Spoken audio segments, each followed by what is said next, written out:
साधु साधु साधु। नमो तस्से भगवतो अरहतो सम्मा संबुद्धस्से।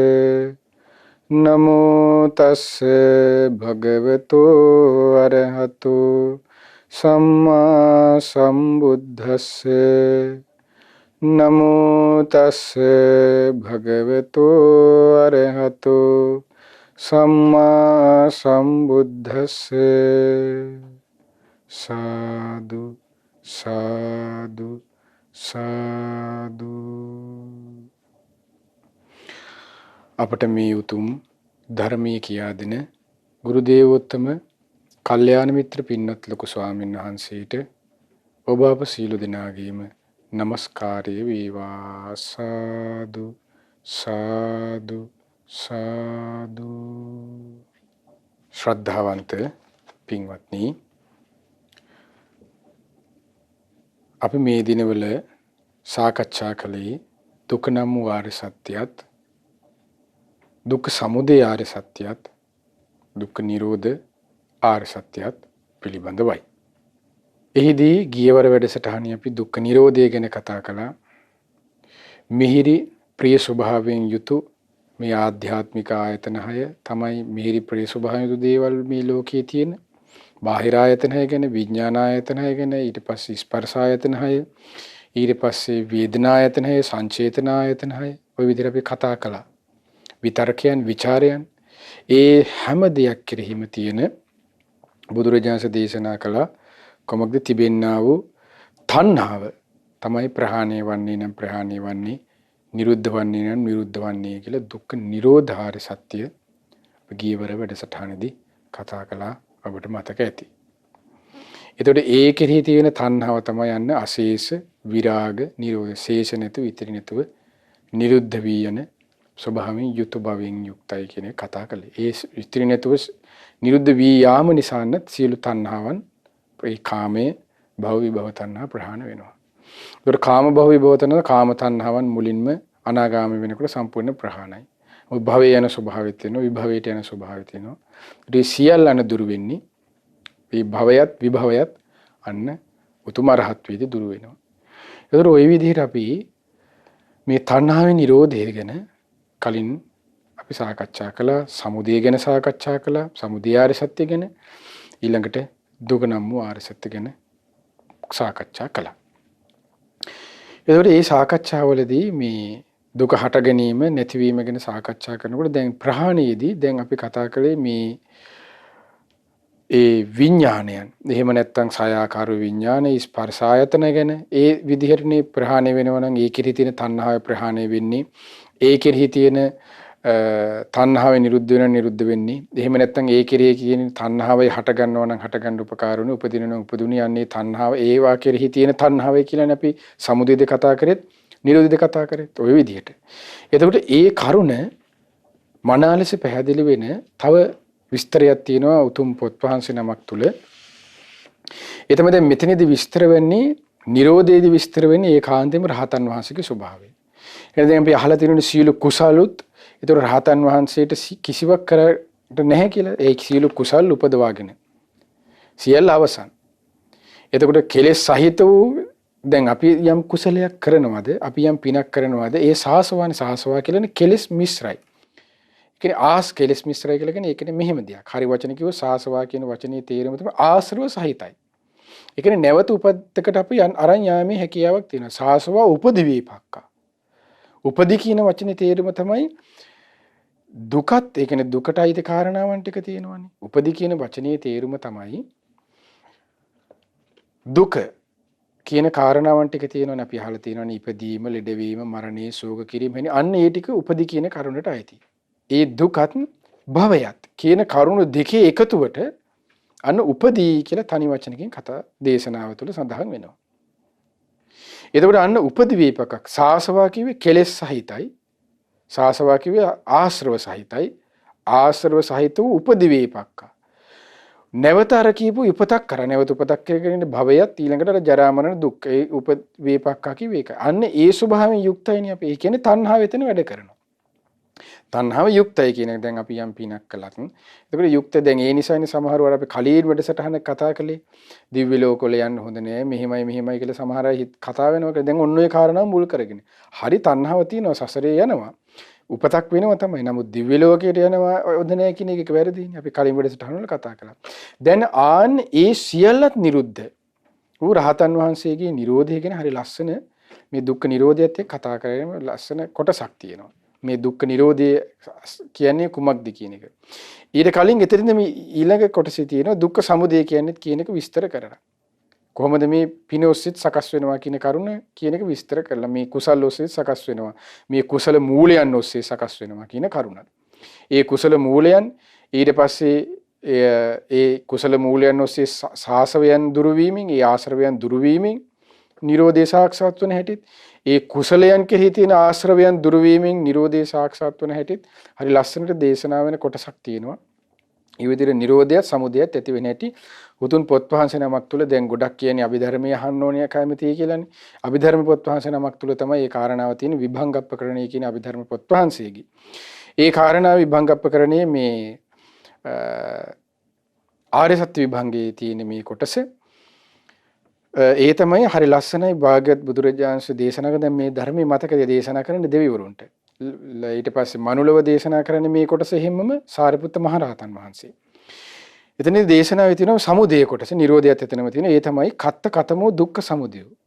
දැන් දුක්ඛ සමුදය කියන එක විස්තර කරන්නදී බුදුරජාණන් වහන්සේ දෙවිවරුන්ට තවත් ආකාරයකින් මේ දැන් සමුදය කියන එක මුලින් සූත්‍ර භාජනයේදීත් මේ අභිධර්ම පිටකේ විස්තර කරනවා. ඒ දැන් අපි කතා කරපු යෝතස්සය ඒ තණ්හාව ඒ කියන්නේ මේ මොකද්ද මේ ආස්වාදයෙන් එළෙනා වූ ඒ තැන සතුටින් පිළිගන්නා වූ යම් ඒ තණ්හාවක් ඇද්ද කියන එකත් බුදුරජාණන් මෙතන විස්තර කළා. තවත් ආකාරයකින් මේ සමුදය විස්තර කරනවා.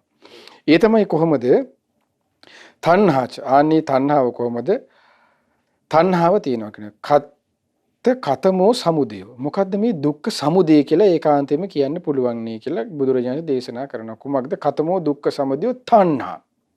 තණ්හාවටයි කියලා ඕන දේශ. දැන් මේ කරුණ අපි සූත්‍ර අධ්‍යයනය තුලින් අපි හමු වෙලා තියෙනවනේ. තණ්හාව තමයි තණ්හක්ඛේ උරාද නිබ්බාන. මේ තණ්හාවෙන් නිරුද්ධ වීම තමයි නිවන. එතකොට ඒ කියන්නේ තණ්හාව තමයි දුක්ඛ සමුදය වෙන්නේ. දැන් දුක්ඛ සමුදය ආර්ය සත්‍යයේදී ධම්සප්පවතුන් සූත්‍රයේදී මේ තණ්හාව වැටින් පෙන්වන්න දුන්නේ. තණ්හාවන්නේ තුන් ආකාරෝ තණ්හාවනේ ඒසෝ තණ්හාවන්ගේ ස්වභාවයන් විදිහට දේශනා කළේ ආස්වාදයෙන් එළෙන්නා වූ ඒ තැන සතුටින් පිළිගන්නා වූ ඒ තණ්හාව. එතකොට දුක්ඛ සමුදය විදිහට තණ්හාව. තව ආකාරයකින් කියන්න පුළුවන් කියන දුක්ඛ සමුදය කියලා කියන්නේ අවශේෂාච කිලේසා. කෙලස් වලටයි. අවශේෂ වූ කෙලස් වලටයි. මේ සමුදය කියලා කියන්නේ. ඒ කෙලස් තිබීම නිසා මොකද වෙන්නේ? උපතක් යනවනේ.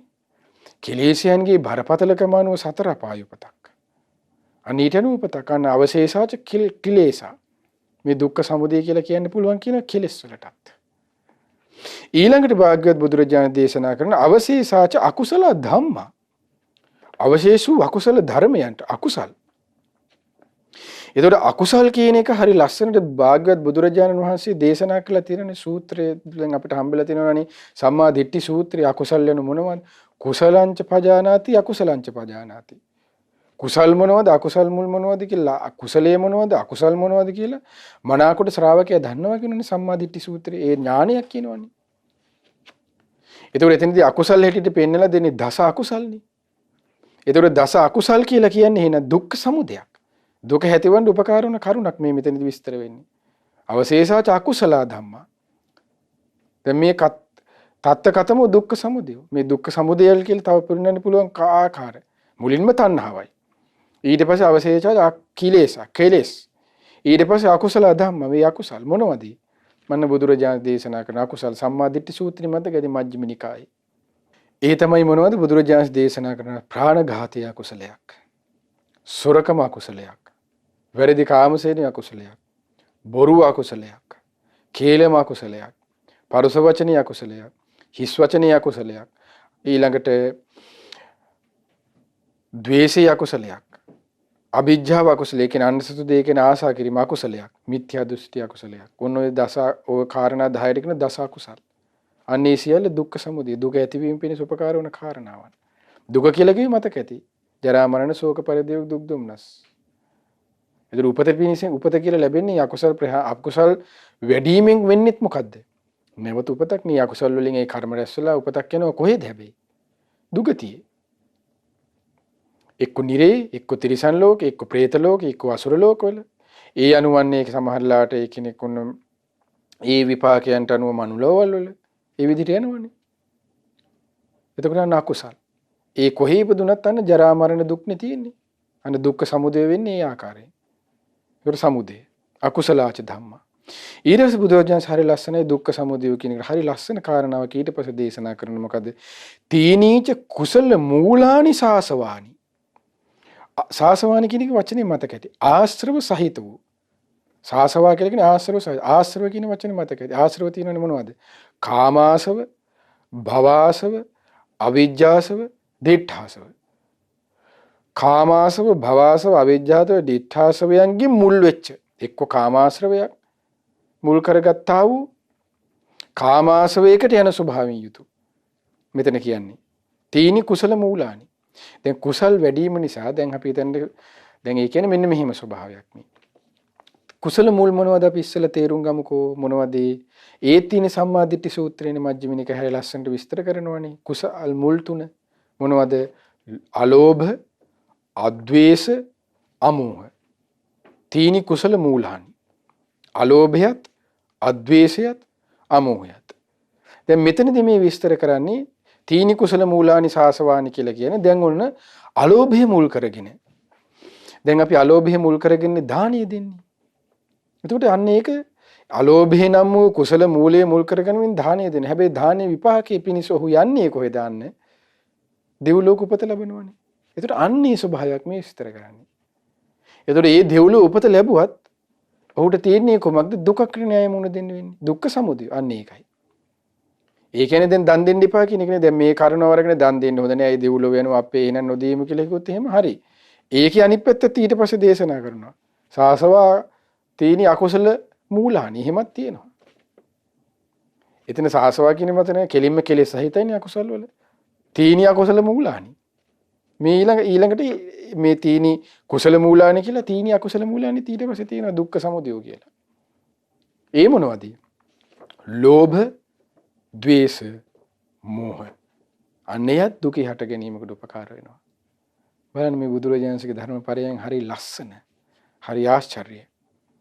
බුදුරජාණන් සෝය විදිහට දේශනා කරනවා. ඒ වගේම කුසල් මුලුත් අකුසල් මුලුත් ආශ්‍රව සහිත වූ කුසල් මූලයන්. එතනදි විස්තර කරන්නේ. ඊළඟට බුදුරජාණන් දේශනා කරනවා අකුසල් මුල් තුනත් මොනවද? ලෝභ, දේශ, මෝහත්. ඊළඟට බුදුරජාණන් දේශනා කරන අවශේෂාච ආසව කුසල ධම්ම. දැන් අර කුසල් මුල් වලින් මොනවද උපදින්නේ? කුසල් මූලයෙන් උපදින්නේ කුසල්නේ. කුසල් මුල් වලින් අලෝභය මුල් කරගෙන ඉන්නේ, අද්වේෂය මුල් කරගෙන ඉන්නේ, අමෝහය මුල් කරගෙන ඉන්නේ මොනවද? ඒවා කුසල් මුල්නේ. ඒ කුසල් මුල් වලින් උපදින්නේ මොනවද? ඒකාන්තයෙන්ම කුසල් මොනවද? කුසල් විදිහට බුදුරජාණන් ශාන සම්මා දිට්ඨි සූත්‍රයේ පෙන්වන දෙන්නේ මොනවද? සතුන් මෙරීමෙන් වැළකීම, සොරකමින් දස කුසලයේ. ඒතර දැන් අද හිතන දැන් අපි කෙනෙක් කොන්න හොඳට සිල්පද ආරක්ෂා කරමින් සමථ විදර්ශනාදී වාසය කරනවා කියලා. ඒතර හේතුවෙන් නැවත අපි ධර්මය අවබෝධ කරගෙන දැන් සෝවාන් වුණත් නැවත උපතක් තියෙනවනේ දෙව්ලොවක. අන්න ඒ වගේ ස්වභාවය. අනාගාමී වුණත් බඹලෝක උපතක් තියෙනවනේ. ඒතර ඒ තියෙන කුසල මුල් උපදවාගෙන අන්න ආශ්‍රවයක් තියෙනවනේ. එතන අවිජ්ජාශ්‍රවය තියෙනවනේ. එහෙම නැත්නම් අපි මගපල පැත්තක් සම්පූර්ණයෙන්ම අහක් කරමු. ඊට පස්සේ අකුසල් මුල් කරගෙන දැන් ඊට පස්සේ කාරණා ඊළඟට වේස්නා කරනවා. මොනවද? අකුසල ධම්ම. අකුසල් ධර්මීනොත්. අන්න. ඒතර අකුසල් ධර්මයේ මුල් කරගෙනත් අන්න ඒ අකුසල ධර්මයේ කියන එකත් අන්න දුක්ඛ සමුදයක්. ආශ්‍රව සහිත වූ කුසල ධර්මීනොත් දුක්ඛ සමුදයක්. ආශ්‍රව සහිත වූ සාසව කුසල මූලානි ආශ්‍රව සහිත වූ කුසල මූලේනොත් අන්න දුක්ඛ සමුදයක්. බලන්න ওই විදිහට බුදුරජාන්සේ අයං උච්චති දුක්ඛ සමුදය. ওই විදිහට දුක්ඛ සමුදයනොත් හරි ලස්සනට දේශනා කරනවා. මොනවද තනි වචනයකින් මේ කියන්න පුළුවන් දුක්ඛ සමුදයන්? තණ්හාවට කිය හැකි. ඊට පස්සේ මොනවද? කිලෙස් වලට කිය හැකි. කිලේසා. අකුසල ධම්ම අකුසල ධර්මයන්ට කියන්න පුළුවන්. තීනීච කුසල මූලානි සාසවානි සාසව සහිත වූ කුසල් මුල් වලට කියන්න පුළුවන්. ඊට පස්සේ බුදුරජාණන් දේශනා කරන සාසව කුසල ධම්ම ආශ්‍රව සහිත වූ කුසල ධර්මයන් දැන් විග්‍රහ කළා. ඊළඟට බුදුරජාණන් දේශනා කරනවා ශාස්ත්‍ර සහිත වූ ඒ තමයි ඊට පස්සේ භාග්‍යවත් බුදුරජාණන් දේශනා කරන අකුසල ධම්ම ඊට පස්සේ අකුසල මූලානි අකුසල මුලුත් අන්නේ විදිහට දුක්ඛ සමුදය හැටියට දේශනා කළා. දැන් මතක ඇති ඒ විග්‍රහ කළා. ඒකට සමුදය. ඊළඟට හරි ලස්සන ඊළඟට බුදුරජාණන් දේශනා කරන්නේ කතමං තත්ත කතමෝ දුක්ඛ නිරෝධෝ. මෙතන හරි ලස්සනයි දුක්ඛ නිරෝධය කියලා. දැන් අන්න අර කාරණා ටිකම තමයි. තණ්හාච නිරෝධෝ. සියලු තණ්හාවෙන් නිරුද්ධ වීම. දැන් දුක්ඛ නිරෝධාරි සත්‍යනේ. ඒ තණ්හාව අශේෂ විරාග නිරෝධෝ. ඉතිරි නැතුව නිරුද්ධ වීමක් ඇද්ද. අන්න නිරෝධය. තණ්හාවේ නිරෝධය. ඊට පස්සේ හරි ලස්සනයි බුදුරජාණන් දේශනා කරනවා අවශේෂසනංච කිලේශානං නිරෝධෝ. සියලු කෙලෙසුන්ගේ නිරුද්ධ වීම. එතකොට කෙලෙස් තිබුණොත් තමයි මේ සසරේ නැවත නැවත අපි පටලවි යන්නේ. එතකොට සියලු කෙලෙසියන් නිරුද්ධයි. හැබැයි මේ කෙලෙසියන්ගෙන් හටගත් වූ සංස්කාරයන් තියෙනවා. ඒකයි දැන් ඒ රහතන් වහන්සේටත් ඒ සංස්කාරයේ ඒ සංස්කාරික කර්මය. කෙලෙස් නිරුද්ධයි. රාගේ නම් වූ ක්ලේශේ, ද්වේෂේ නම් වූ ක්ලේශේ, මෝහේ නම් වූ කෙලෙස් නිරුද්ධයි.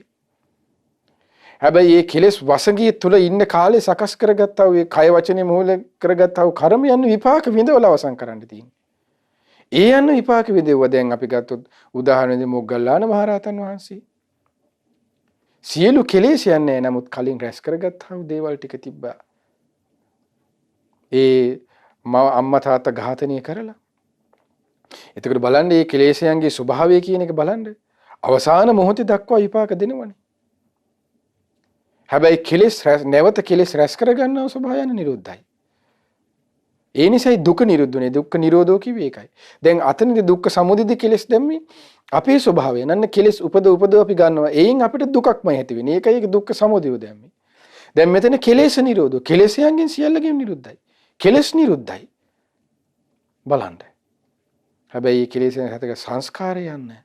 ඒ විපාක නොදී අවසන් වෙන්නේ ඒක හරි ලස්සනට තියෙනවනේ කරජකාය සූත්‍රයේ. කය වචනේ මේවා යම් කියක් දෙයක් කරයිද කියයිද සිතයිද කරයිද කියයිද විපාක නොදී අවසන් නොවන්නේ.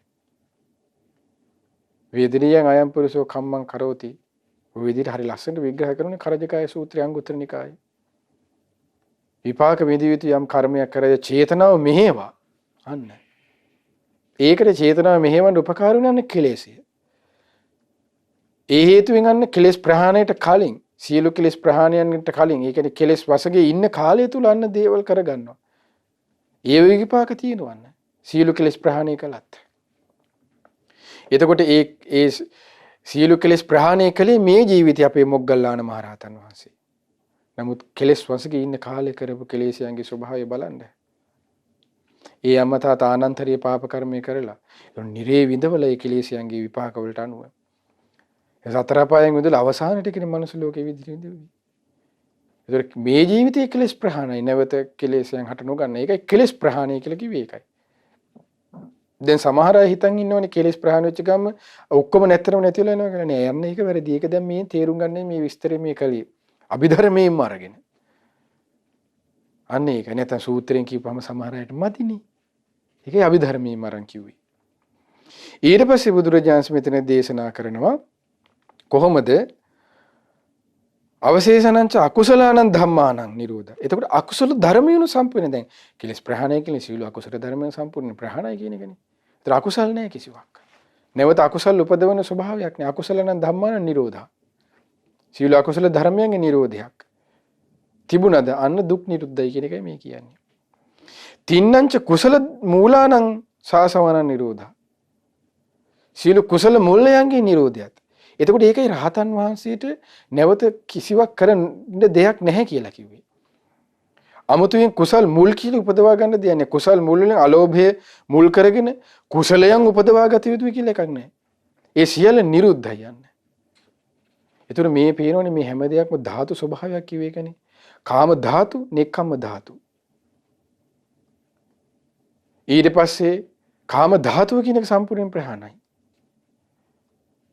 නෙක්ඛම්ම ධාතුව කියන එක නැවත 아무තුවෙන් ඇති කරගන්න දෙයක් නෑ. ඇති කරගෙන අවසන්.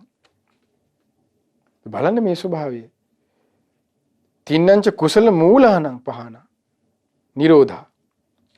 ඒතර අමුතුවෙන් කතං කරණීයන් කිව්වේ ඒකයි. අමුතුවෙන් කුසල් දහම උපදව ගන්න ඕනේ කිය හිතන්න දෙන්නේ. කුසල මූලානං ඊට පස්සේ ඊළඟ කාරණේ තේනේව කුසල. ඊට පස්සේ ඒ කුසල දහමුත් කියලා කියනවා. අමුතුවෙන් මා සිල් රැකිය යුතුයි සතුන් මැරීමෙන් වළකිනවා කියලා කන්නේ. වළකින්න උත්සාහ කරනවා, වීරිය කරනවා කියලා. ඒ අවසන්. ඒ ඒකාන්තයෙන්ම පිහිටපු දෙයක්. ඒක ඒව බල ධර්ම උනේ. ඒතර ආන්නේක ඒ ස්වභාවය කියලා කියන්නේ. නිරෝධා. ඒ ස්වභාවය නිරුද්ධයි. අමුතුවෙන් ඇති කර ගන්න ඕන කියන එක නැහැ. අමුතුවෙන් අලෝභය, අද්වේෂය, අමෝහය ඇති කරගන්නේ නිසියල නිරුද්ධයි. තීනි කුසල මූලානි. ඒ ස්වභාවය ඒකාන්තයෙන්ම යුක්තයි. ඒකේ රහතන් වහන්සේ සියල්ල කතං කරණීයන් කියලා කියන්නේ. ඒ කියන්නේ රහතන් වහන්සේ තුල අලෝභදෝ ඒකනේ දැන් භාග්‍යවත් බුදුරජාණන් වහන්සේ හරි ලස්සනට ධර්මයේ තුල දේශනා කරන්නේ. ඒ රහතන් වහන්සේගේ ස්වභාවය. දැන් ධම්මපදයේ ගාථාවක තියෙනවනේ හරි ලස්සනට. කෙලෙස් සහිත පුද්ගලයා තුල දන් පැන් දීමෙන් අන්න යාට නැවත උපතක් සකස් වෙනවා. ඊට පස්සේ ධර්මපදයේ හරි ගාථා අවසානයේ ලස්සනද පරිනිබ්බන්ති අනාසවා. දැන් මේ පිරිනිවීමේ ස්වභාවයයි. රහතන් වහන්සේලා පිරිනිවෙනවා කිව්වේ ඒක. මේ පිරිනිවෙනවා කිව්වේ ඒකයි. ඒ ස්වභාවය මේ නිරෝධා. ඊළඟට බුදුරජාණන් දේශනා කරනවා කුසල මූලානං ඊළපස්සේ කුසල් අකුසල් මූල ওই විදිහට භාගවත් බුදුරජාණන් දෙන අයං උච්චති දුක්ඛ නිරෝධා. මේ තමයි දුක්ඛ නිරෝධයන් කියලා. මෙලනි රහතන් වහන්සේගේ ස්වභාවය. එතකොට මේ අද අපි මේ මුලින්ම අද සාකච්ඡාවේදී මේ කතා කළේ දුක්ඛ සමුදයත් වෙනම ආකාරයකට හරි ලස්සනට දේශනා කරලා තියෙන දුක්ඛ නිරෝධයත් දේශනා කරලා තියෙන තව ආකාරයක්. එතකොට අද අපි සාකච්ඡා කරන්න බලාපොරොත්තු වෙන්නේ ඊළඟ ආර්ය සත්‍ය. දැන් උන අපි කතා කළා දුක්ඛාර්ය සත්‍ය, සමුදයාර්ය සත්‍ය, නිරෝධාර්ය සත්‍ය, ඊළඟට දුක්ඛ නිරෝධ ගාමිනී පටිපදා ආර්ය සත්‍ය. දුක්ඛ නිරෝධ ගාමිනී පටිපදා ආර්ය සත්‍ය කියලා කියන්නේ ඒ දුක අවබෝධ කිරීම පිණිසත් තණ්හාව දුක්ඛ සමුදය තණ්හාව ප්‍රහාණය කිරීම පිණිසත් දුක්ඛ නිරෝධේ නම් වූ ඒ තණ්හාව නිරුද්ධ කිරීම පිණිස ඒ කියන්නේ නිවන සාක්ෂාත් කිරීම පිණිසත් අන්න තියෙනවා මාර්ගය. ඒකයි දුක්ඛ නිරෝධ ගාමිනී පටිපදා ප්‍රතිපදාවක් තියෙනවා. මාර්ගයක් තියෙනවා. අන්න ඒ තියෙන්නේ ප්‍රගුණ කරන්නයි. එහි ගමන් කරන්නයි. ඒ පුරුදු කරන්නයි. එතකොට එහෙනම් දුකින් නිදහස් වෙන්න කෙනෙක් කැමති නම් තව විදිහකින් කිව්වොත් තණ්හාව ප්‍රහාණය කරන්න කෙනෙක් කැමති නම් නිවන සාක්ෂාත් කරන්න කැමති නම් අන්න ඒක නා කල යුත්තේ කුමක්ද? මේ මාර්ගය ගමන් කිරීමයි. මේ මාර්ගයේ ගමන් කළොත් අන්‍යයා ඉපදීමෙන්, ලෙඩවීමෙන්, මරණයෙන්, ශෝක කිරීමෙන්, හැඬීමෙන්, කායික දුක් වලින්, මානසික දුක් වලින්, සුසුමැලීම් වලින්, ඊළඟට ප්‍රියයන්ගෙන් වෙන්වීමේ දුකින්, අප්‍රියයන් සමග එකතු වීමේ දුකින්, ඊළඟට ගත්තොත් එහෙම සංක්ෂේපයෙන් කිව්වොත් පංච උපාදානස්කන්ධ දුකින් අන්න නිදහස් වෙන්න කැමති නම්, ඒ අවබෝධ කරන්න කැමති නම් අන්න ප්‍රගුණ කරන්න ඕනේ මේ මාර්ගය. මොකද්ද? සම්මා දිට්ඨියයි, සම්මා සංකල්පයයි, සම්මා වාචා, සම්මා කම්මන්ත, සම්මා ආජීව, සම්මා වායාම, සම්මා සති, සම්මා සමාධිය. අන්න ඒ නිසා තමයි මෙන්න මේ කාරණාට බුදුරජාණන් දේශනා කළේ අරියෝ අට්ඨංගිකෝ මග්ගෝ. ඒ තමයි කොමක්ද? දුක නිරුද්ධ වීම පිණිස පවතින ප්‍රතිපදාව කියලා මේ කාරණාට දේශනා කළේ. ඒ ආර්ය සත්‍ය කොමක්ද? මේ වනාහි ආර්ය අෂ්ටාංග මාර්ගයයි. එනම් සම්මා දිට්ඨියයි. එතකොට එහෙනම් සම්මා දිට්ඨිය කියන කරුණ ඒකාන්තයෙන් ඇති කරගත යුතු දෙයක්. එතකොට සම්මා දිට්ඨිය තියෙන ලෝකෝත්තර ලෞකික වශයෙන්. එතකොට අපි ඉදිරියේ සාකච්ඡා කරන්න බලාපොරොත්තු වෙන මේ ලෝකෝත්තර ලෞකික සම්මා දිට්ඨිය ගැන. ඊළඟට සම්මා සංකල්පය. එතකොට සම්මා සංකල්පය තියෙනවා නික්කම්ම සංකල්පය, අව්‍යාපාද සංකල්පය, අවීසා සංකල්පය. එතකොට සම්මා සංකල්ප ගැන අපි සාකච්ඡා කරනවා. ඊළඟට ඒ තමයි අපි ඇති කරගත යුතු දේවල්. ඒක තමයි ප්‍රගුණ කරනවා කියන්නේ. එතකොට මේ සංකල්පයක් නැතුව අපි කොච්චර හිටියත් අනුන්ට අපි බයිනව නම් හිංසා කරනවා නම් ඒක සංකල්පය අපිරිසුදුනේ. එතකොට මාර්ගයෙන් යන්න බෑරයි. ඒ හේතුවෙන් උට කුමක්ද? ඔහු නැවත දුකකට යන්නේ. මාර්ගය තුල ඉඳමින් එහා පුරුදු කරගත්තොත් ඔහුට සාක්ෂාත් වන්නේ කොහොමද? නිවනයි. ප්‍රහාණය වන්නේ කොහොමද? තණ්හාවයි. අවබෝධ වන්නේ දුකේ යථා ස්වභාවයයි. ඒ හේතුවෙන් යලි අන ජරා මරණ ශෝක පරිදේව දුක් දුම්න සුසුමිලි ඔහුගේ නැති වෙලා යනවා. නැවත උපතක් නැහැ. එතකොට එහෙනම් ආර්ය අෂ්ටාංගික මාර්ගයේ මතයි මේ හැම කාරණාවක්ම තියෙන්නේ. ආර්ය අෂ්ටාංගික මාර්ගය මත කිව්වේ ආර්ය අෂ්ටාංගික මාර්ගයේ ප්‍රගුණ කිරීම මතයි මේ පුද්ගලයාගේ මේ හැම කාරණාවක්ම තියෙන්නේ. දැනගෙන සිටීම මත නෙමෙයි. කියා සිටීම මත නෙමෙයි. අසා සිටීම මත නෙමෙයි. එය ප්‍රගුණ කිරීම ගැන මතයි. එතන මේ ආර්ය අෂ්ටාංගික මාර්ගයේ ප්‍රගුණ කරන ස්වභාවයේ මත තමයි අන්නේ කියන මඟඵල ලබන්නේ. දැන් සෝත ආපන්න කියන්නේ ඒකාන්තේම ආර්ය අෂ්ටාංගික මාර්ගයට බැසගත්තා කියන එකයි. ඒ කියන්නේ ආර්ය අෂ්ටාංගිකෙන් බැහැර වෙන්නේ නැහැ. ඒ කියන්නේ දැන් සමහර වෙලාවට සමහර අය වරද්දගෙන සෝත ආපන්න කියපුවම ආර්ය අෂ්ටාංගික මාර්ගේ ප්‍රගුණ කරන්න පටන් ගන්නේ ආයදා ඉදන් කියලා හිතන්නේ. ඉදා ඉදන් නෙමෙයි. ඒකාන්තයෙන් බැසගත්ත. එයින් ඒකාන්තයෙන් කිසි වෙලාවක බැහැර වෙන්නේ නැහැ කියන එකයි ඒ කියන්නේ. දැන් ඊට කලින් එතකොට එයා සතුන් මැරීම වෙලිකලේ කියන සද්ධානුසාරී ධම්මානුසාරී කියන අහින සතු මරමනද හිටියේ. හොරකම් කර කර හිටියේ නෑනේ. එයා ප්‍රගුණ කළෙත් මේ මාර්ගයම තමයි. ඒ දේ ප්‍රගුණ කිරීම නිසා ඔහුට ඒකාන්තම බැස ගැනීමට හැක වුණාන්න සෝතාපන්න ආර්ය අෂ්ටාංගික මාර්ගයට එයයි එහි තේරුම. නැත්තම් සෝත ආපන්න කියන එක සමහරව අහලා හිතාගත්තා ආර්ය අෂ්ටාංගික එදා තමයි එහෙනම් ආර්ය අෂ්ටාංගික වඩන්න පටන් ගත්තේ. දැන් මේ එදා තමයි ඔන්න සත්‍යම් මරීමේ වෙලෙකින් පටන් ගත්තේ. ඒ සම්මා වාචා සම්මා කම්මන්ත සම්මා ආජීව සම්මා වායාම සම්මා දිට්ඨි සම්මා සංකල්ප පටන් ගත්තේ යන්නේ එදා කියලා. නෑ. ඒතොර ඒක වැරදි. ඒට ඒකාන්තම බැසගත් නිෂ්ඨාවට බැසගත්තා වූ කියන එකයි.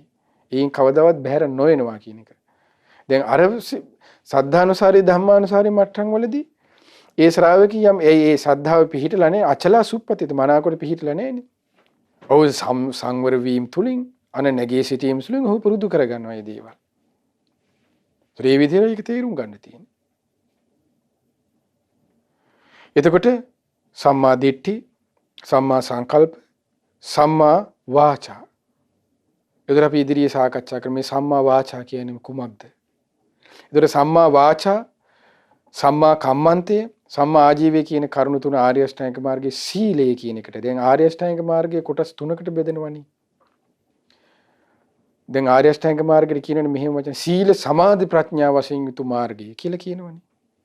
ඒතර සීල සමාධි ප්‍රඥා වශයෙන් කියලා කියන්නේ ඒකේ සීලේ ආර්ය අෂ්ටාංගික මාර්ගයේ සීලේ කොටසට අයිති වෙන්නේ මෙන්න මේ ටික. සම්මා වාචාත් සම්මා කම්මන්තයත් සම්මා ආජීවයත්.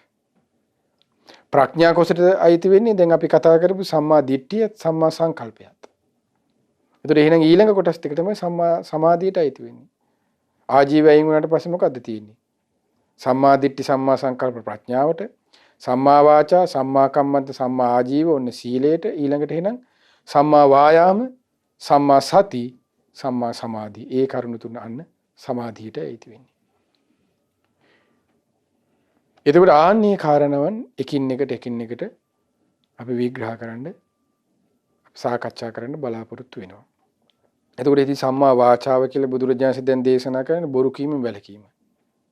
එතකොට බොරු කීමෙන් වැළකීම කියන ශික්ෂාපදේ මෙන්න මෙයයි කියලා අපි ඊළඟ වැඩසටහනේ දීඝනිකායේ සූත්‍ර අනුසාරයෙන් අපි සාකච්ඡා කරනවා. දීඝනිකායේ සීලඛණ්ඩේ. ඒතර දීඝනිකායේ සීලඛණ්ඩ වර්ගයේ තමයි සීපද හරි ලස්සනට විග්‍රහ කරලා තියෙන්නේ. එතකොට අන්න බොරු කීමෙන් වැළකීම. ඊට පස්සේ සම්මා වාචාවලට. ඊට පස්සේ කේලම් කීමෙන් වැළකීම. අන්න දීඝනිකායේ සීලඛණ්ඩ වර්ගයේ හරි ලස්සනට දේශනා කරනවා.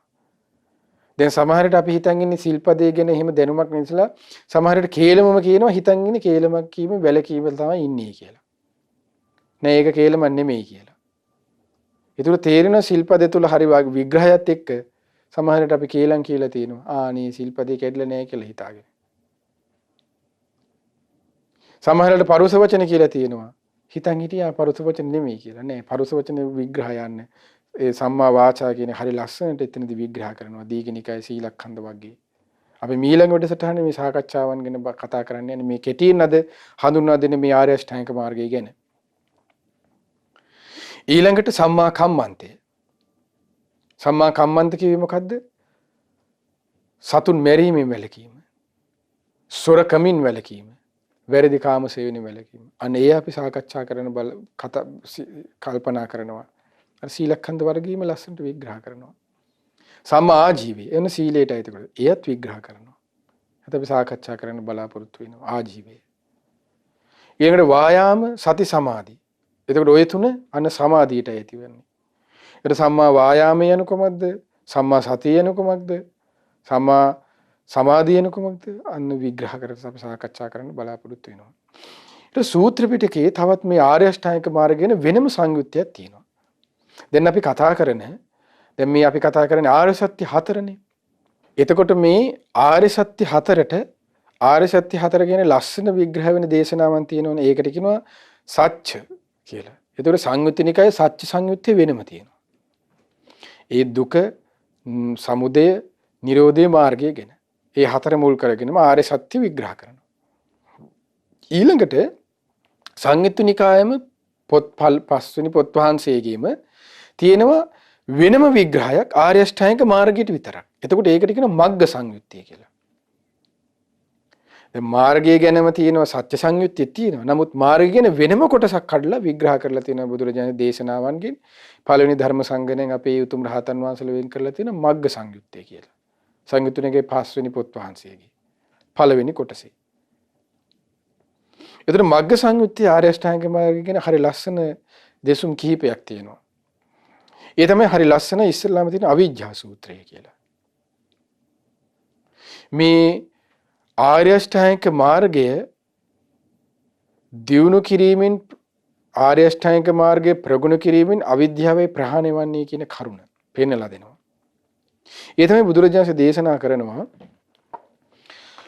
මහණෙනි පාපයේ කෙරෙහි ලැජ්ජා නැති බව. ඒකට කියනවනේ හිරි ඔත්තප්ප කියලා. හිරි කියලා කියන්නේ අන ලැජ්ජා. පාපයේ කෙරෙහි ලැජ්ජා නැති බවත්. බය නැති බවත්. ඒ කියන්නේ පාපයන්ගෙන් රැස්වෙන ඒ කර්ම විපාකයට බය නැහැ. නිරයේ තියෙන කර්ම විපාකයන් ඒ ස්වභාවයන්ට බය නැහැ. හිරි ඔත්තප්ප කිව්වේ ඒකයි. පාපයේ කෙරෙහි ලැජ්ජා නැති බවත් විපාකයේ කෙරෙහි බය නැති බවත් එකතු වී ඇති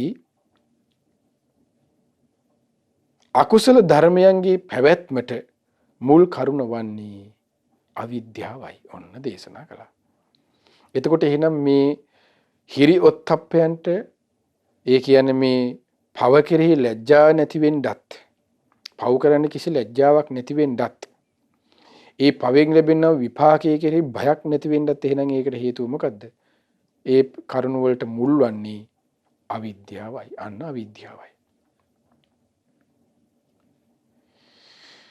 මහණෙනි බුදුරජාණන් දේශනා කරනවා අවිද්‍යාවෙන් යුක්ත වූ හුට අවිද්‍යාව තුලින් දකින්න හුට වැරදි දෘෂ්ටිය හටගනි. එහෙනම් අවිද්‍යාව මුල්ලා තමයි මිච්ඡා දිට්ඨිය ඇතිවන්නේ. දැන් ආර්ය අෂ්ටාංගික මාර්ගයේ දැන් යහපත් පැත්තනේ සම්මා දිට්ඨි සම්මා සංකප්ප සම්මා කියලා නිවැරදි කියලා විස්තර කරන්නේ. එයින් විරුද්ධ අන්න වැරදි සංකල්පය. එතකොට වැරදි සංකල්පයට උපකාරුනේ මේ අවිද්‍යාව කියන එකයි දේශනා කරන්නේ. ඒතර අවිද්‍යාවෙන් යුක්ත හුට අවිද්‍යාවෙන් දකින්න හුට අන්න බුදුරජාණන් දේශනා කරනවා වැරදි දෘෂ්ටිය හටගනි. ඒ කියන්නේ මිච්ඡා දිට්ඨිය හටගනි. ඊට පස්සේ වැරදි අවිද්‍යාවෙන් යුක්ත හුට අවිද්‍යාව තුලින් දකින්න හුට තමයි කියන වැරදි සංකල්පනාව හටගන්නේ මිච්ඡා සංකල්පනා. ඒත් අවිද්‍යාව තුල තමයි මිච්ඡා සංකල්පනාව හසුරවන්නේ. ඒ කියන්නේ ද්වේෂය, කාමය, හිංසාව කියන දේවල් අවිද්‍යාවෙන් තමයි හසුරවන්නේ සංකල්පනාවන්. ඊට පස්සේ බුදුරජාණන් දේශනා කරනවා වැරදි සංකල්පනාව හටගනි. වැරදි සංකල්පන ඇති හුට වැරදි වචන හටගනි. එතකොට ඒකට තන්න අවිද්‍යාව මුල් වෙන්නේ. වැරදි වචන ඇති හුට වැරදි කායික ක්‍රියා හටගනි. වැරදි කායික ක්‍රියා ඇති හුට වැරදි ජීවිකාව හටගනි. වැරදි ජීවිකාව ඇති ඔහුට ඒ වැරදි කරන්ටයි යන්න වීරිය ඇතිවන්නේ. ඊට පස්සේ වැරදි 100ක් ඇති ඔහුට වැරදි සිතේ ඒකාග්‍රතාවයක් තමයි තියෙන්නේ. බලන්න පව කරන්න හිත එකක බවින් යුක්ත හරියට ලස්සනට අහු නොවෙන්න හැම දෙයක්ම සූක්ෂමව කරනවා. ඒක තමයි වැරදි සිතේ ඒකාග්‍රතාවය කියලා කියන්නේ. ඒකක බවින් මේ හැමදේම කරන මේ අඩුපාඩු නොවෙන්න කියලා. මේ හැම දෙයකටම හිනම් මුළුනේ කුමක් දන්නේ. ඒ මිච්ඡා සංකල්ප, මිත්‍යා දිට්ඨියට, මිච්ඡා සංකල්පයට, මිච්ඡා වාචා, මිච්ඡා කම්මන්ත, මිච්ඡා වායාම, මිච්ඡා සති, මිච්ඡා සමාධි. ඒ සියල්ලට අන්න අවිද්‍යාව. අන්න බුදුරජාණන් දේශනා කළේ මේ මග්ග සංයුත්තේ තියෙන්නේ. ඊට පස්සේ බුදුරජාණන් දේශනා දැන් මම මෙහෙම දේශන මේ දැන් මෙහෙම මේ සූත්‍ර මුල් කරගෙන කරන්නේ මුලින්ම අද හිතකොට හිතෙන්න පුළුවන් එහෙනම් මුලින්ම සම්මාදිට්ඨිය විස්තර කරගෙන කියන ලේසියිනේ කියලා නෑ. මේ කාරණා මුල් කරගත්තාම ඔබට ඊළඟට අපිට පහසු වෙනවා. ඊළඟට ඒ කාරණා විස්තර කරන් යනකොට ඊළඟට හරි ලස්සන දේශනාවක් තියෙනවා. ඒ තමයි මේ ආර්ය අෂ්ටාංගික මාර්ගේ වැඩෙන හැටි. වැඩෙන්න උපකාර වන කාරණාවන් ගැන. ඒ කොහොමද තියෙන්න ඕනේ කියලා. එහිදී බුදුරජාණන් දේශනා කරන ආනන්දේනි මෙහිලා භික්ෂුව කාය චිත්ත විවේකයෙන් යුතු. ඒට කියනවා ඒ තමයි විවේක නිස්සිතං. ඒතර ආර්ය අෂ්ටාංගික මාර්ගයේ කෙනෙක්ගේ දියුණු වෙන්නේ විවේකයේ අසුරක විවේක නිස්සිතං, විරාග නිස්සිතං, වෝසග්ග පරිණාමී. විවේක නිස්සිතං කියන වචනේ තේරුම කාය චිත්ත විවේකයෙන් යුතුව. විවේක නිස්සිතං. විරාග නිස්සිතං. නොයල්මින්. විරාගී කියන වචනේ තේරුම නොයල්මින් ඉන්න ඕනේ. එලි ගොස් ආර්ය අෂ්ටාංගික මාර්ගයට මොකද වෙන්නේ? එලි වඩන් බැහැනේ ඒක. ඇලීමක් තුලින් කවදාවත් මාර්ගයක් වෙන්නේ නැහැ. නොඇලීමෙන්. අන්න විරාග නිස්සිතං. විරාගී සිතින් යුක්තව. කාය චිත්ත විවේකයෙන් යුක්ත වන විවේක නිස්සිතං කිව්වේ ඒකයි. කායික විවේකීකුත් ඒ කියන්නේ මේ මාර්ගයේ ප්‍රගුණත්වයට බලපානවා. ඒකනේ ඔබට මතක ඇති නේද පින්වත්නි ධර්මයේ බුදුරජාණන් දේශනා කරන ලෙඩ අඩු. එහෙම කෙනෙක් ඉන්න ඕනේ කියලා.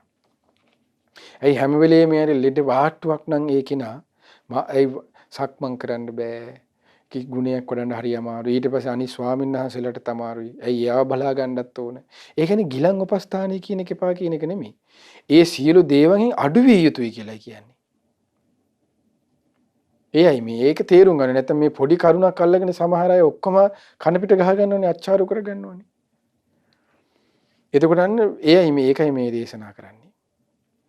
කාය විවේකයේ කියන එක බලපාත්නවා. කයේ නිරෝගීමත්කම කියන එක බලපාත්නවා. දැන් නොකා නොබී එහෙනම් ඉඳගෙන භාවනා කරන්න කියලා එකක් නැහැ. ඒ ආහාරයක් තියෙනව ගන්න හැබැයි කොහොමද? අන්න ක්‍රමයක්. ප්‍රතිවේක්ෂාම යුක්තව. ඒ කයේ පැවැත්මට බලපානවය. ඒකයි බුදුරජාණන් දේශනා කළේ.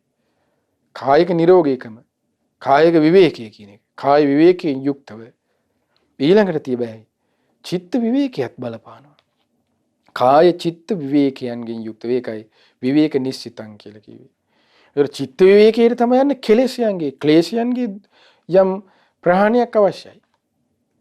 අසුභය වැඩිවීමක්, රාගයේ ඊට පස්සේ ද්වේෂයෙන්, ඒ අකුසල් වලින් යම් කිසි නීවරණ ධර්මයන්ගෙන් අඩු බවක් ගන්න යුක්ත වෙන්නේ. මේ නීවරණ ධර්මයේ අඩු බවක් යුක්ත වෙනවා කියලා කියන්නේ ඒක නිකම් ඔහේ හිටියට අඩු වෙනව නෙමෙයි. ඒ අන්න ප්‍රගුණ කිරීමක් තියෙන්න ඕනේ.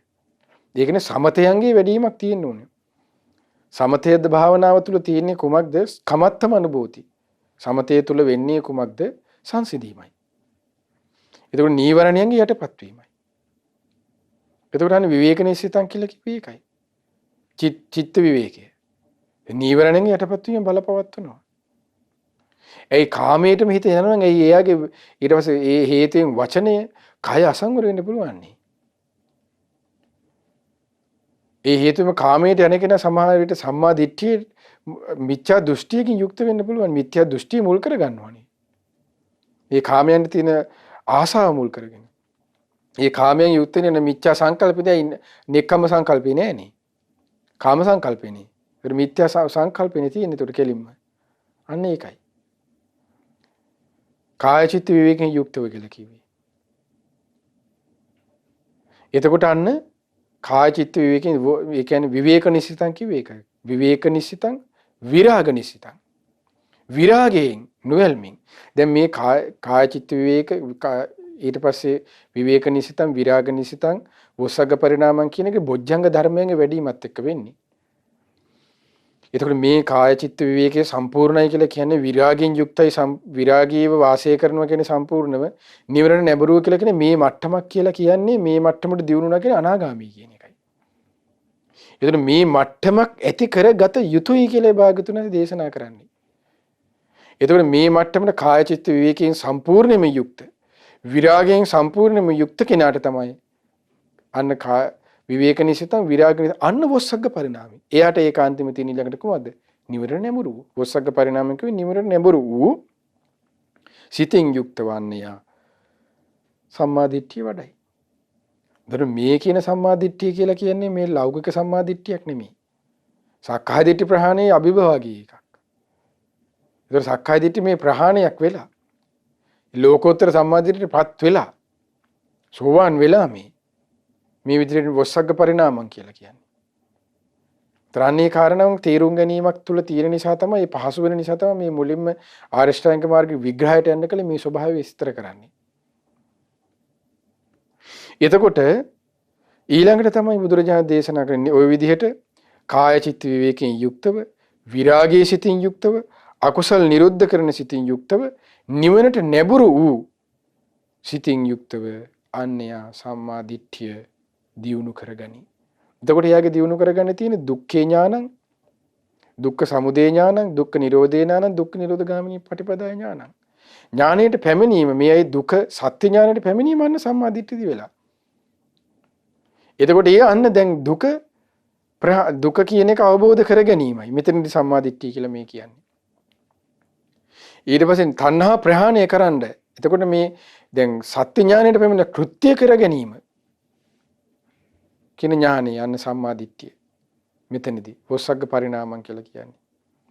ඊළඟට ඒ වගේම දේශනා කරනවා කාය චිත්ත විවේකයෙන් යුක්තව විරාගී සිතින් යුක්තව අකුසල් නිරුද්ධ කරන සිතින් යුක්තව නිවනට නැඹුරු සිතින් යුක්තව නිවැරදි කල්පනා කිරීම තමා තුළ ඇති කරගනි. එතකොට එයා ඒකාන්තයෙන්ම නෙක්ඛම්මයේ තුල බැසගෙන නෙක්ඛම්ම සංකල්පයෙන් යුක්තයි. ඒකාන්තෙම ඔය කියන්නේ මේ දැන අනාගාමී මට්ටමක වගේ. ඒතර අවිහිංසා සංකල්පය හිංසාවක් නෑ හිතේ. ව්‍යාපාදී කියන එක නෑ හිතේ. ඒතර ඒ කෙලින්ම නිවර නැඹුරු සංකල්පයක් මේ කතා කරන්නේ. ඒතර තව ආර්ය අෂ්ටාංග මාර්ගය ප්‍රගුණ කරනකොට සුළු ටිකයි පොඩි කිහිපයක් තියෙන්නේ. මේ මට්ටම කියලා කියන්නේ දැන් අපි කතා කරනෝනේ ශ්‍රාවකින් වහන්සේලාගේ අට්ඨපුරුෂ පුද්ගල මොකද්ද සෝවාන් මාර්ගයේ ගමන් කරන ශ්‍රාවකයා සෝවාන් උතුමන් වහන්සේ. ඊළඟට සකදාගාමි මාර්ගයේ ගමන් කරන සකදාගාමි උතුමන් වහන්සේ.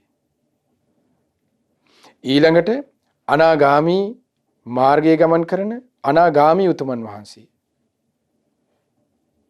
එතකොට දැන් මෙන්න අනාගාමි කියන මට්ටමක් වගේ මේ ඊට පස්සේ තියෙන්නේ මොකද්ද? අරහත් මාර්ගයේ රහතන් වහන්සේ. අන්න ඒක නිවර නැඹුරුලා කියලා කියන්නේ. මේ ඒ තරම් ඉහළ දියුණුවක් කරා ගිය අවස්ථාවක් මේ විවේක නිසිතං විරාග නිසිතං වොස්සග්ග පරිණාමං කියලා. මේ මොහොත මේ විවේක නිසිතං විරාග නිසිතං වොස්සග්ග පරිණාමං කියන මේ කාරණාවන් විස්තර කරන්නේ ඔබ අහලා තියෙන ධර්මයේ තුල තියෙනවා සති සම්බොජ්ජංග ධම්මවිචේ සම්බොජ්ජංග විරිය සම්බොජ්ජංග කියලා බෝධිඅංග. ඒතකොට ඒ කියන්නේ සති සම්බොජ්ජංගය විරිය සම්බොජ්ජංගය. එතකොට ඒ කාරණාව සම්බොජ්ජංගය කියලා කියන්නේ නිවන නැඹුරු කියන එක. නිවන නැඹුරු 100ක් ඒකාන්තීම. දැන් අපි තුල 100 තියෙනවා හැබැයි. අපි බුද්ධානුස්සතියක් පුරුදු වෙනවා සමහර වෙලාවට අනිත්‍යයක් පුරුදු වෙනවා සමහර වෙලාවට මෛත්‍රියක් වඩනවා. හැබැයි ඒක නිවනටම සමහර වෙලාවට නෙවෙයි. තව මොහොතකින් එක්කෝ මේ මෛත්‍රිය වඩනවා සමහර වෙලාවට බනිනවා. මේ කියන්නේ සියලු අභිභවාගිය. අනේක නිවන නැඹුරු කියලා කියන්නේ ඒකාන්ත කොට කියන එක. ඒ සම්මා සංකල්පය යන්න යුක්ත කරගන්න ඕනේ. ඊළඟට තමයි නිවන නැඹුරු කාය චිත්ත විවේකනේ ඒ කියන්නේ සම්මා වාචා. එතකොට අන්නේ ස්වභාවයක් කියලා කියන්නේ එතකොට සෝවාන් ශ්‍රාවකයෙකු තුලින් අන්න සිල්පද වලට හානි වෙන්න බෑ. එතකොට ඒක ආරේකාන්ත සීලයක්. අන්න එතකොට මේ උතුමන් වහන්සේගේ සීලය කියන කොටස සම්පූර්ණයි. සම්මා වාචා, සම්මා කම්මන්ත, සම්මා ආජීව කියන කරුණු තුන ආර්ය අෂ්ටාංගික මාර්ගයේ සීලේ සෝවාන් වෙනකොට සම්පූර්ණයි. හැබැයි ඊට පස්සේ සම්මා දිට්ඨියෙත් සක්කාය දිට්ඨිය විතරයි නිරුද්ධ. ලෝකෝත්තර සම්මා දිට්ඨියටපත් වෙලා සම්මා දිට්ඨි ලෝකෝත්තර සම්මා දිට්ඨිය මෙයයි කියලා තියෙනවා. ඥානෙ තියෙන සත්‍ය ඥානෙ තියෙනවා. ඒ කිසිවක් ඔහු සාක්ෂාත් කරගෙන නැහැ. සම්පූර්ණයෙන්ම සම්මා දිට්ඨිය කියන කරුණට නැහැ. ඒ සාක්ෂාත් කරගත් රහතන් වහන්සේ සම්මා දිට්ඨියෙන් පරප්‍රාප්ත වන්නේ. සම්මා දිට්ඨිය කියන ඥානයයි යතන විස්තර කරන්නේ. සක්කාය දිට්ඨියෙන් දුරු වුණා කියන එක. හැබැයි සෝවාන් ශ්‍රාවකීන් වහන්සේ කුමක්ද? සීලයේ කොටස දැන් ආර්ය අෂ්ටාංග කොටස් තුනක් තියෙනවා ඔබට මතක ඇති. ප්‍රඥා, සීල, සමාධි වශයෙන්. සීලය කියන කන සෝවාන් වෙනකොට සම්පූර්ණයි. ඉතින් උතුමන් වහන්සේ සම්මා වාචාව වලින් ඒකාන්තම. එතකොට ඒ අන්නේ සීලය කාය චිත්ත විවේකයෙන් යුත අන්නේ ඒකයි සීලෙන් යුතුව ඔහුට අන්න වහා සමාධිය ඇතිවන්නේ. ඒ නිවන විරාගයේ ඇසුරු කරන් තියෙන්නේ. ඒ නිවනට මෙන්නඹුරු වෙලා තියෙන්නේ සම්මා වාචා. ඒ සම්මා කම්මන්තය, ඒ සම්මා ආජීවය. ඒකේ සීලෙන් යුතුව ඔහුට වහා සමාධිය ඇති කරගන්න පහසුයි. කියන්නේ සීලෙන් පිරිසුදු වෙලානේ තියෙන්නේ. ඊළඟට ඔන්න ප්‍රඥාව කොටස, සීල, ඊට පස්සේ සමාධි. ඒතර සමාධි කොටස ආර්ය අෂ්ටාංගික මාර්ගයේ සම්පූර්ණයි. කුමක් වෙනකොටද? අනාගාමී වෙනකොට. සම්මා සමාධියට තියෙන්නේ කුමක්ද? පළවෙනි ධ්‍යානය, දෙවෙනි ධ්‍යානය, තුන්වෙනි ධ්‍යානය විස්තර කරලා බුදුරජාණන් වහන්සේ සම්මා සමාධිය යනුවේයි කියලා. ඒතර ඒ කොටසේ මේ අපිට දැන් මෙතනදී මේ සරලව අපි මේ විග්‍රහ කරන්න බලාපොරොත්තු වෙන්නේ නැත්නම් මේ ඔක්කොම සමහරවල්ට කෙනෙක් පටලව ගන්නවා. ඒකයි මුලින්ම ආර්ය අෂ්ටාංගික මාර්ගයේ පරිපූර්ණ අවබෝධයක් කරා යාම කෙමෙන් මේ මාර්ගයේ ගමන් කරමින් ඒ කාරණාවන් ඔහු සාක්ෂාත් කරනකොට අන්න ඔහු ලං වෙන්නේ කෙමෙන් නිවනටයි. අන්න ඒකයි අවසානයේ ඔහුට තියෙන ප්‍රඥාව සම්පූර්ණ කර ගැනීම. ඒ ප්‍රඥා කොටසම සම්මාදිට සම්මා සංකල්පයයි තියෙන්නේ. ඒ ප්‍රඥා කොටස සම්පූර්ණ කර ගැනීම අන්න අරහත්වය. සීලය, සමාධිය, ප්‍රඥා කියවන්නේ ඒකයි. ඒක හොඳට තේරුම් ගන්න. මාර්ගයේ තියෙන්නේ ප්‍රඥා, සීල, සමාධි කියලා. නමුත් දැන් ඔබට තේරෙනවා ඇති මේ විදිහට වඩන්න තියෙන සීලය, සමාධිය, ප්‍රඥාව කියන එකයි. ඒකයි තේරුම් කරගත්තේ. නැත්තම් කෙනෙක් හිතන්න පුළුවන් දැන් අපි සීල, සමාධි, ප්‍රඥා කියන මාර්ගයේ තියෙන ප්‍රඥා, සීල, සමාධිනේ කියලා. එහෙනම් මේක වැරදිනේ කියලා නෑ. ඒ තේරුම් කරන්න තමයි මේ කිව්වේ මේ විදිහට. සීලය, සමාධිය, ප්‍රඥාව සම්පූර්ණ කර ගැනීමක්. ඒ කියපු කරුණම හරි ලස්සනට ඊළඟට දේශනා කරන බුදුරජාණන් වහන්සේ කිව්ව දැන් මේ කරුණ ටිකම නෑ එහෙම වෙන්න බෑ කියලා කාට හරි සැක හිතෙන්න පුළුවන් නෑ. මෙන්න බුදුරජාණන් හරි ලස්සනට දේශනා කරන බ්‍රාහ්මණ සූත්‍රය ඊළඟට මග්ග සංයුත්තෙම කුමක්ද? ආනන්දේනි. තමාතුළු දියුණුවට පත් කළ, බහුල බවට පත් කළ නිවැරදි කල්පනාව කිරීම රාගයේ දුරු කරලීමෙන් නිමාවට යයි අන්න. ද්වේෂයේ දුරු කරලීමෙන් නිමාවට යයි. මෝහය දුරු කරලීමෙන් නිමාවට. එන සම්මා දිට්ඨියේ පරිපූර්ණත්වයේ කිව්ව ආන අරහත්වයේ කිව්ව ඒකයි. මේ තියෙන බ්‍රාහ්මණ සූත්‍රය. ඒකයි මේ කියන නායකයන ආනන්දේනි තමා තුළ දියුණුවට පත් කළ, බහුල බවට පත් කළ මේ කල්පනා කියන රාගයේ දුරු කරලීමෙන් නිමාවට යයි. ද්වේෂයේ දුරු කරලීමෙන් නිමාවට යයි. මෝහ දුරු කරලීමෙන් නිමාවට යයි. ওই විදිහටම සම්මා සංකල්පය. රාග දේශ මොහ දුරු කරලීමෙන් ආර්ය අෂ්ටාංගික මාර්ගයට විස්තරම කරනවා. ඒතකොට බ්‍රාහ්මණ සූත්‍රය. ඒතකොට ඒකයි සීලේ පුරුදු කර ගැනීමෙන්, සමාධිය වැඩිවීමෙන් ප්‍රඥාව සම්පූර්ණ කරගන්න තියෙන්නේ. ඒතකොට මේ හැම කාරණාවකටම හැබැයි ප්‍රඥාව කියන එක මුල සම්මා දිට්ඨිය කියන කරුණ සම්මා දිට්ඨියට උපකාරයි. සම්මා දිට්ඨිය ඊට පස්සේ සම්මා සංකල්පයට, සම්මා දිට්ඨිය සම්මා වාචාවලට, සම්මා කම්මන්තයට, සම්මා ආජීවයට, සම්මා වායාමයට, සම්මා සතියට, සම්මා සමාධියට කරුණු හතරට මූලික වන්නේ ওই කරුණු සියල්ලට මූලික වන්නේ සම්මා දිට්ඨියයි. රන්නේ කරුණත් මතක තියාගන්න. එතකොට ඒකයි ප්‍රඥාව හැම දෙයකටම මුල් වෙනවා කියලා කිව්වේ. ඒ ප්‍රඥාව කියන කරුණ කැලිමඩල වගේ කියන්නේ යන්නේ ඒකයි. ඒ බ්‍රාහ්මණ සූත්‍රයේ විදිහට හරි ලස්සනට දේශනා කරනවා. ඊළඟට ඔබට මතක ඇති මේ ආර්ය අෂ්ටාංගික මාර්ගයේ කියන කරුණ අපි මේ ධර්ම වැඩසටහන් වලදී පළවෙනි වැඩසටහනේ ඔබට මතක ඇති ධම්ම, ඊට පස්සේ ධම්ම විනය, ඊට පස්සේ ධම්ම චක්කං, ඊට පස්සේ බ්‍රහ්මචරියං, ඔය ආදී වචන වලින් මේ ශාසනයේ විග්‍රහයන් අපි විග්‍රහ කළා. මූලිකම වැඩසටහනේදී, පළවෙනිම වැඩසටහනේදී.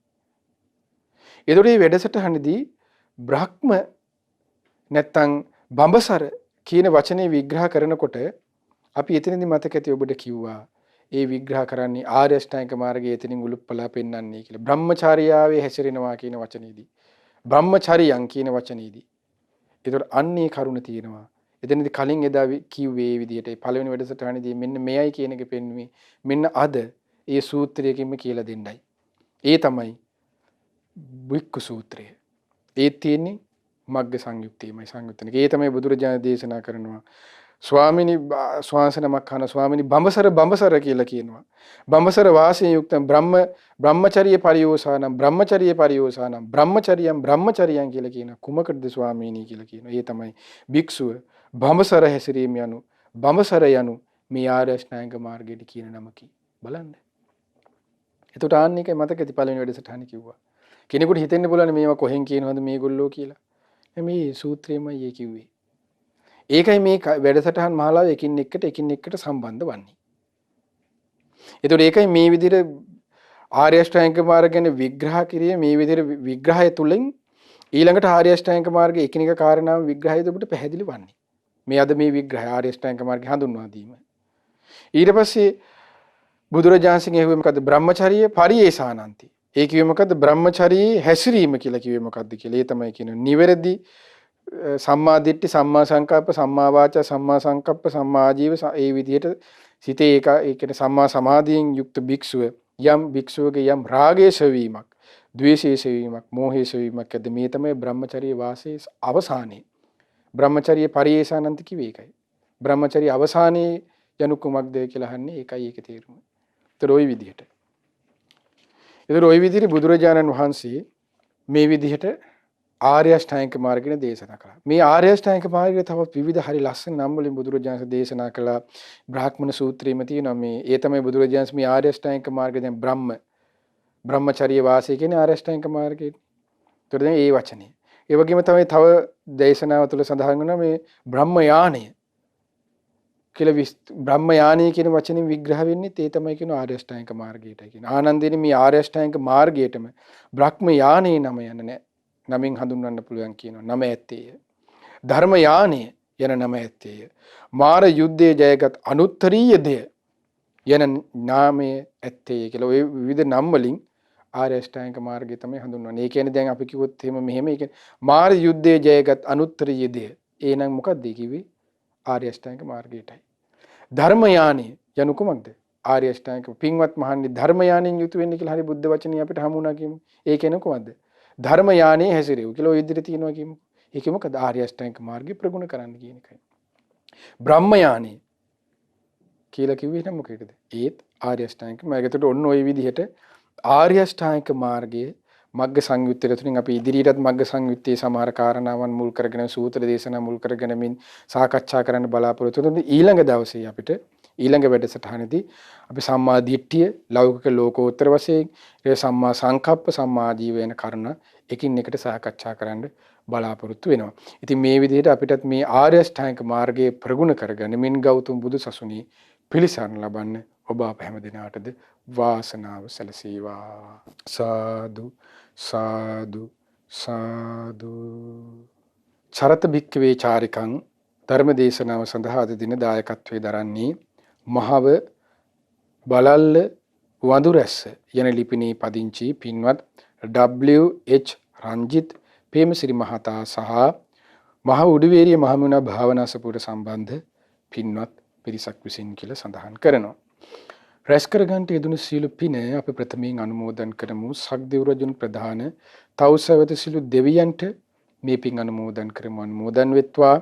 ඒ වගේම දතරාෂ්ඨ විරූඪ විරූපාක්ෂ වෛශ්‍රවණ සතරවරම් දේව මහරජ දරුවන් ප්‍රධාන සීල දෙවිවරුන්ටත් ආලවක සෙන්පතිතුමන් සීවක සෙන්පතිතුමන් ඇතුළු සීලුම සෙන්පති දෙවිවරුන්ටත් ඔබ අප සියලු දෙනාගේ ඉෂ්ට දේවතාවුන් වහන්සේලාටත් මේ පින්බිමට අධිග්‍රහිතව සිටින්නා වූ සියලු දෙවිවරුන්ටත් සුමන සමන් දෙවිවරුන් දුන්නු පුල්වන් දෙවිවරුන් ඇතුළු ලක්දිව බුදු සසුන සුරකින නානා නම් ගුත්වාසී ප්‍රදේශ භාර පළාත් භාර සියලුම දෙවිවරුන්ටත් සියලු බ්‍රහ්මීන්ටත් මේ පින් අනුමෝදන් කරමු. අනුමෝදන් වෙත්වා. අනුමෝදන සියලු දෙවියන් බ්‍රහ්මීන් දිව්‍ය ආයුෂ වර්ණ සප බලයෙන් වැඩෙත්වා. ශ්‍රද්ධා සීල සෘත ත්‍යාග ප්‍රඥා යන සීක බල ධර්මයෙන් වැඩෙත්වා. පිනින් සතුරුනි සියලු දෙවියන්ගේ දිව්‍ය රැකවරණී ආරක්ෂා උදව්පකාර ඔබ අප සියලු දෙනාටත් අද දින මේ උතුම් පින්කමෙහි දායකත්වයේ දරන රංජිත් ප්‍රේමසිරි මහතා සහ මහා උඩුවේරිය මහමුණ භාවනාසපුර සම්බන්ධී පින්වත් හැම දිනාටම සලසා දෙත්වා. දෙවියෝද බ්‍රහ්මයෝද මේ පින් අනුමෝදන්ව ගෞතම බුදු සසුනී චතුරාර්ය සත්‍ය ධර්මයේම අවබෝධ කරත්වා. ඒ වගේම මේ සීලෝම පුණ්‍ය ධර්මයන් දායකත්වයේ දරූ රංජිත් ප්‍රේමසිරි මහතා ඇතුළු ඒ අසපුවට සම්බන්ධ මහමුණා භාවනාසපුවට සම්බන්ධ ඒ පින්වත් පිරිස නමිනුත් ඔබ අප සියලු දෙනා නමිනුත් මිය පරලෝකීය ඥාති පින් බලාපොරොත්තුෙන් ඇදී සියලු ඥාති වර්ගයාද මේ පින් අනුමෝදන් වෙත්වා. අනුමෝදන ඥාතීන්ගේ පරලොව ජීවිත සැපවත් වෙත්වා සුවපත් වෙත්වා. ඥාතීන්ද සංසාර දුකෙන් අත මිදිත්වා. ඒ වගේ මේ සීල පුණ්‍ය ධර්මයන් අද දින මේ උතුම් පින්කමෙහි දායකත්වයේ දරූ රංජිත් ප්‍රේමසිරි මහතා ඇතුළු ඒ මහමුණා භාවනාසපුවට උඩුවේරිය මහමුණා භාවනාසපුවට සම්බන්ධී පින්වත් හැම දෙනාටමත් ඒ වගේම W ප්‍රේමලතා සමන් ප්‍රේමසිරි අමිල Premasiri EM සිට්ටම්මා රම්‍යලතා Sunil Rupasinghe Anula පද්මශීලී Navaratne PHW කුසුමාවති WBM Sugathadasa MAB Premasiri MAB Somawathi Chandrawathi Anulawathi GB රාම්බණ්ඩා ඇතුළු පිරිසත් ඒ වගේම ජයසූරිය මහත්මිය දමයන්ති සුසිලා දිසානායක ප්‍රියදර්ශනී හේරත් මුදියන්සේ පුණ්‍යලතා රංජිනී ශ්‍රියානී මල්ලිකා කාන්ති ගුණවති පිංහාමි නවරත්න සරත් විජේසිංහ PHM මැනිකේ උදේශිකා අනුලාවති මල්ලිකා ඒ වගේම HN විමලදාස RM මැගලින් ප්‍රේමා කුමාරි ශීලා වන්නිනායක කරුණාවති උක්කුවම්මා පුංචි බණ්ඩා යන ඒ නම් සඳහන් කළ හැම දිනාටද මේ පින් අනුමෝදන් වෙත්වා. අනුමෝදන්ව ඒ හැම දිනාගේ ජීවිත සැපවත් වෙත්වා සුවපත් වෙත්වා. ඒ හැම දිනාට දුක් නිරෝගී සුවපත් භාවය චිරජීවනයේ දීර්ඝායු සම්පත සීල ආරක්ෂාව රැකවරණේ සැලසේවා. ඒ පින්වත් හැම දිනා කරන කියන සීල කටයුතු ඒ වගේම රැකී ආරක්ෂා වේලදාම් කටයුතු ඒ වගේම මේ දරුවන්ගේ අධ්‍යාපන කටයුතු ආදී දෙත්න මේ සියල්ලද ਸਰව ප්‍රකාරයෙන්ම සාර්ථක වෙත්වා. ඒ හැම දිනාටම තුනුරුවන්ගේ සරණින් දෙවි රැකවරණින් ගෞතම බුදු සසුනේ උතුම් ධර්මාභෝධී පිණිස ඒ හැම දිනාටත් මේ පින ඒකාන්තයෙන්ම උපකාර වෙත්වා. ඒ වගේම මේ සීල පුණ්‍ය ධර්මයන් ඔබ අප සීල දිනාගේම ගුරු දේවෝත්තම කල්යාණ මිත්‍ර පින්වත් ලොකු ස්වාමින් වහන්සේටත් අනුමෝදන් වෙත්වා. ගුරු දෙවිඳුන් මේ පින් අනුමෝදන්ව නිදුක් වෙත්වා නිරෝගී වෙත්වා සුවපත් වෙත්වා සුවපත් වෙත්වා. චිරජීවනයේ දීර්ඝායු සම්පත සීල ආරක්ෂාව රැකවරණේ සැලසෙත්වා. ගුරු දේවෝත්තම පින්වත් ලොකු ස්වාමීන් වහන්සේට මේ පිනත් ගෞතම බුදු සසුනේ උතුම් ධර්මාභෝධී පිණිස උපකාර වෙත්වා. ඒ වගේ මේ සීල පුණ්‍ය ධර්මයන් ලංකාවාසී ලෝකවාසී සීල පින්වත් ස්වාමීන් වහන්සේලාට තනගාരികා මෑණිවරුන්ටත් අනුමෝදන්ව මහා සංඝරත්නයේ නිදුක් නිරෝගී සුවපත් භාවයේ චිරජීවනයේ දීර්ඝායු සම්පත සීල ආරක්ෂාව රැකවරණී සැලසේවා. මහා සංඝරත්නයේද මේ පිනත් ගෞතම බුදු සසුනේ උතුම් ධර්මාභෝධී පිණිස උපකාර වෙත්වා. ඒ වගේම මේ සීල පුණ්‍ය ධර්මයන් ඔබ අප සීල දෙනාගේම දීමාපිය ගුරුවර නෑද හිතමිතුර ඇතුළු සෑම දිනාටමත් ශ්‍රද්ධා මාසික ධර්ම දානින් උදව්පකාර කරන නන්නාරින් උදව්පකාර කරන්නා වූ සීපසෙන් උපකාර කරන්නා වූ ඒ හැම දිනාටත් මේ පින් සම්ලස අනුමෝදන් වේ. ඔබ අප සීල දිනාද නිදුක් වෙත්වා නිරෝගී වෙත්වා සුවපත් වෙත්වා. චිරජීවනයේ දීර්ඝායු සම්පත සීල ආරක්ෂාව රැකවරණී සැලසේවා. ඔබ අප සීල දිනාටමත් මේ පින ගෞතම බුදු සසුනේ උතුම් ධර්මාභෝධී පිණිස ඒකාන්තයෙන්ම උපකාර වෙත්වා. හැම දිනාටම තෙරුවන් සරණයි. නමෝ බුද්ධාය. මෙවැනි වටිනා ධර්මදේශනා ශ්‍රවණය කිරීමට ශ්‍රද්ධා ඩේලි YouTube චැනලය සබස්ක්‍රයිබ් කරන්න.